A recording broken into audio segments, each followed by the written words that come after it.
Hey everyone, and we're back talking about the Carolingian Empire, the Germanic speaking people of Western Europe, focusing on 481 to 1000.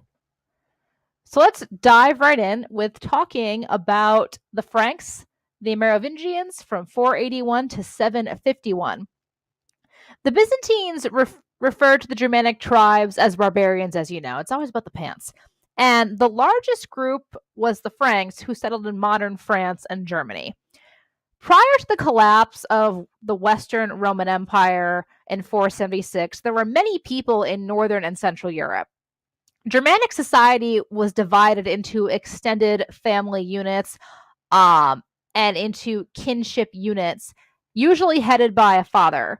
And kinship and family groups often feuded. And during war, warriors might group together behind a leader in a war band. And freemen gathered in an assembly called a ting to settle disputes or to plan campaigns. In 481, Clovis emerged as leader of the Franks as a king. And Clovis converted to Christianity in 511, according to the chronicler Gregory of Tours. With this conversion, the pagan Franks were able to unify with the Gallo-Romans. The farming society changed from the large Roman estates to smaller village units. And early in the Merovingian period, monasteries became increasingly common. St. Columbanus founded several monasteries that would grow very large. He was an Irish monk, and around 590 is when he really began establishing these monasteries. And bishops were among the educated elite within Merovingian society. And the Pope was elected by this clergy in Rome.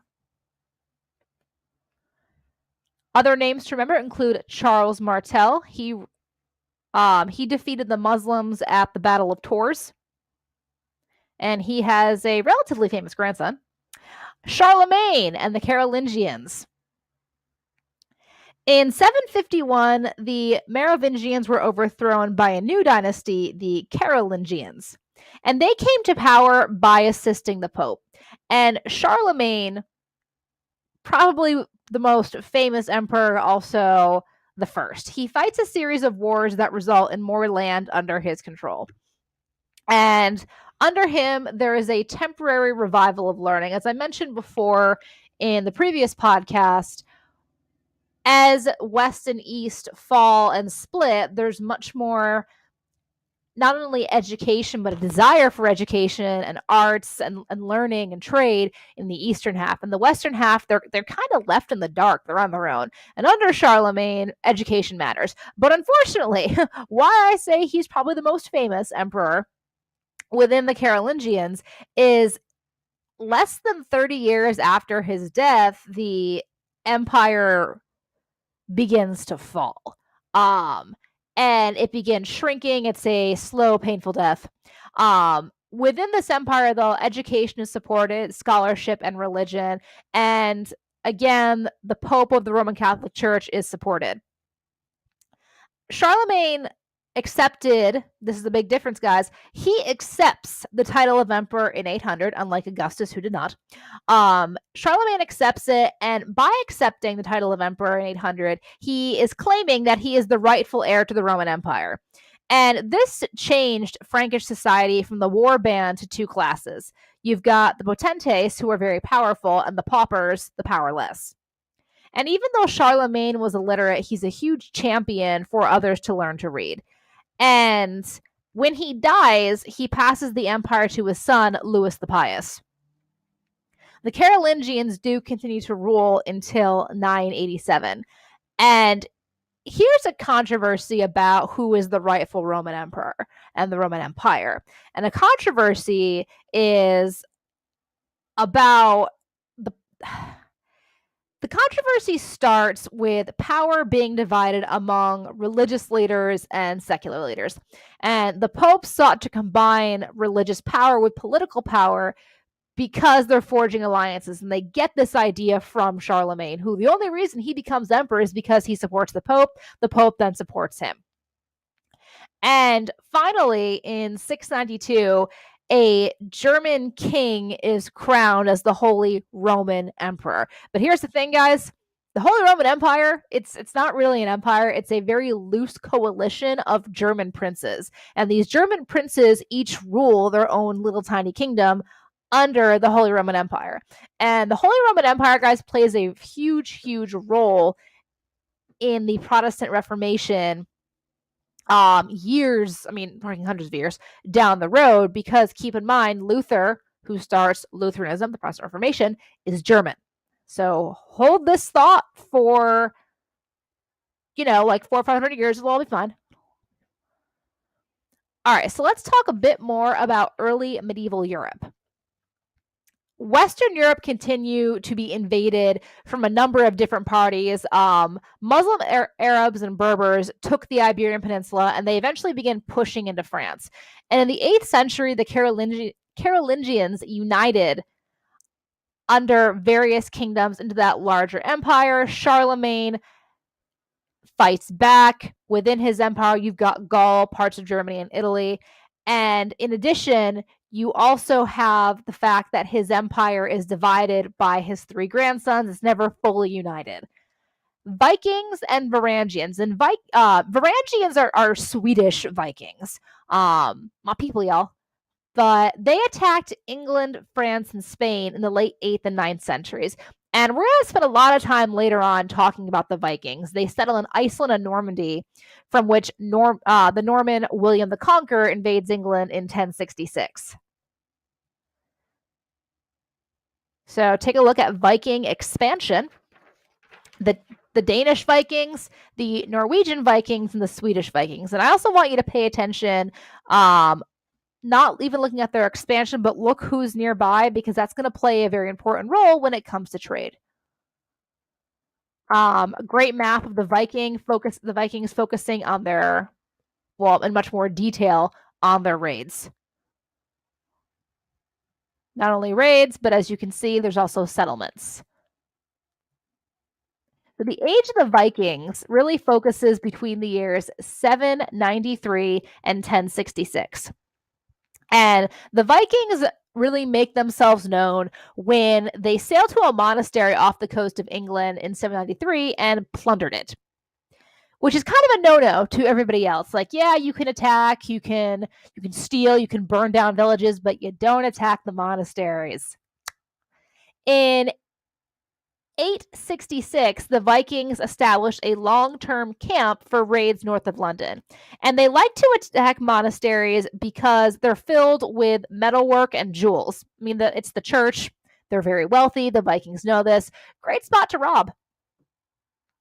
We don't know much about the Vikings because a lot of their epics and their history were transmitted orally. But there are rune stones and archaeology that do provide some information on the Vikings. That's a little irritating. There we go. Couple of things that we do know. Women were very active in Scandinavian religion. We know they had equal power to men and that they could own property and institute divorce. They can initiate it. They can remarry. Scandinavians lived on small farms with extended families. And eventually, they do become Christian. However, they are polytheistic. Pre-Christian Scandinavians worship many gods, but there were 3 major gods they focused on. Now, one thing that I find very interesting, and something that you guys got to know, we're just going to go to the next slide super quick, just so you can see this map based on expansion. One thing I do want to talk about quickly, though, is the fact that there was trade between Scandinavians and the Abbasids, especially around the year 1000. And this ring that you can see on the top was discovered only a few years ago, and it was discovered on the finger of a Viking woman. She was buried with it, but carved into the stone is Arabic, which is really proved that there was trade between these 2 regions. And as Scandinavians began converting to Christianity, they stopped burying the dead with grave goods. So this ring was probably buried with this woman around 8 or 900. So let's talk about Iceland, Greenland, and Vinland, aka Newfoundland. In the 9th century, Scandinavians migrated to Iceland and Greenland in search of more fertile land. And between 870 and 930, Scandinavians went to Iceland. Eric the Red was forced to leave Norway after he, killed two of his neighbors. And Scandinavian exploration followed a very specific pattern. A ship is blown off course, returns home, tells people about the land, and then another sailor tries to find it. And two settlements that were established on Greenland included eastern and western settlements. Eric the Red's son, Leif Erikson, led an exploratory voyage as his brother-in-law, named Thorfinn Karlemse, made several voyages to the Americas. And eventually they end up creating a settlement in Newfoundland. So if you go back to the map, so Vinland is what they call it, but today you know as Newfoundland. And one advantage the Scandinavians have is they have iron weapons. When we talk about the rise of the monarchy in England, an actual kingdom doesn't really start until William of Normandy conquers in 1066. And he brings with him the idea of feudalism, the idea of serfs being stuck on the manor. And there's a very centralized approach because within England, you have multiple tiny kingdoms. Not even kingdoms, they're more manors, if you will. And the Magna Carta will be signed. It's the first piece of legislation limiting a king's rights in 1215, creates a parliamentary system, and it says that Parliament must approve changes in taxes. It's not a democratic system, though. It's basically just a way to prevent the king from taxing as much as he wants. All right, we've got a few more minutes before I'm going to call it, just so you guys don't get a little bored, a little tired. In expanding on European feudalism, kings and nobles gave land grants, which were called a fief, to nobles who were called vassals in exchange for military service. And control of this land became hereditary. And vassals gave land to knights in exchange for military service. So this way the nobles don't actually have to fight. They can get their knights to do it for them. And knights were bound by a code of chivalry. So as you can see, the feudal system, you have your king, your nobles, your knights, and peasants. And depending on where one fell on the scale of church official, they would be right around here. So if you want to pause this and take a look, this is just what happened with king, powerful lords, lesser lords, knights, peasants, and the town people. They work for land and protection. Same here, but these are the two that are actually going off to fight. As we're expanding more into Western Europe, moving on from the Vikings, let's talk about the kings and how weak they were because they depended on the vassals for loyalty. And these vassals who could hold the fiefs, they might actually be obliged to more than one person. Those lesser lords and the knights might owe loyalty to two larger lords. Kings and nobles had a limited ability to administer and tax their realms, and their power was limited by their inability to tax the land holdings of the church. Because again, you really got to keep the Pope's favor to maintain your kingdom. And noble women were pawns in marriage politics. They could own land, and non-noble women worked alongside their fathers, brothers, and later husbands and sons in the field. So peasant women were doing the same labor as men. Noble women, however, were not. All right, so we're going to stop there. We will pick up with Kiev and Russia. If you have any questions, always email me, and have a great night, guys. Cheers.